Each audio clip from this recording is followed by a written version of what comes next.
The government is offering financial support valued at $5 million to the families who lost children in the fire. Families of children who were injured would get roughly $3 million.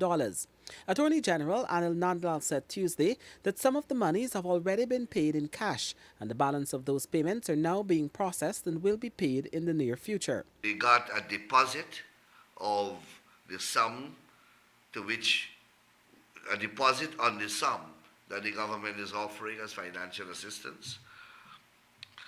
That was paid to them in cash, and the balance the balance of those payments are being now processed so that they can be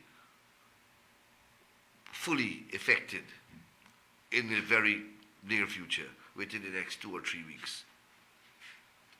How many families signed the agreements? On the 3rd of July, I have some jottings here. 20 of those agreements were signed, and then on the 31st of July, 11 were signed. Asked where the monies, which amount to over $100 million, will come from, the Attorney General hinted that it is included in a current $61 billion supplementary funding request currently before the National Assembly. That request for funding was debated on Wednesday and got the majority approval of the August body. During consideration in the House, a $350 million supplementary funding for the Ministry of Finance was scrutinized.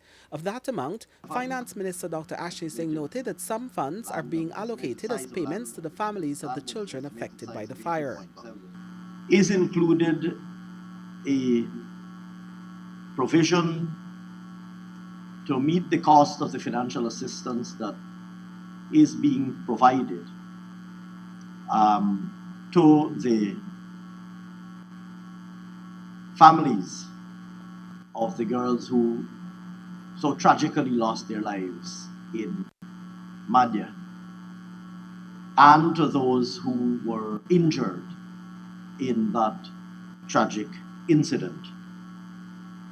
I think it's been abundantly ventilated in public. The government has offered to provide some financial assistance, and we've been providing that assistance.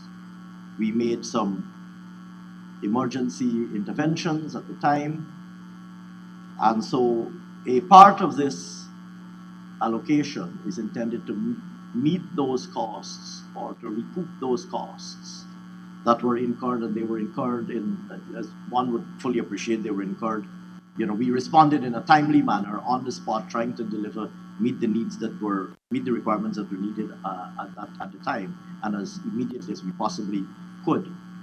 Nandlall explained that while 20 agreements were signed on July 3, the remaining 11 were signed on July 31 between the government and the affected families. Importantly, these funds being offered supplement other initiatives taken to provide relief to the families. A total of 20 children, 19 girls and one 5-year-old boy, lost their lives after the tragedy. Several others were injured, with a 13-year-old girl still receiving care abroad.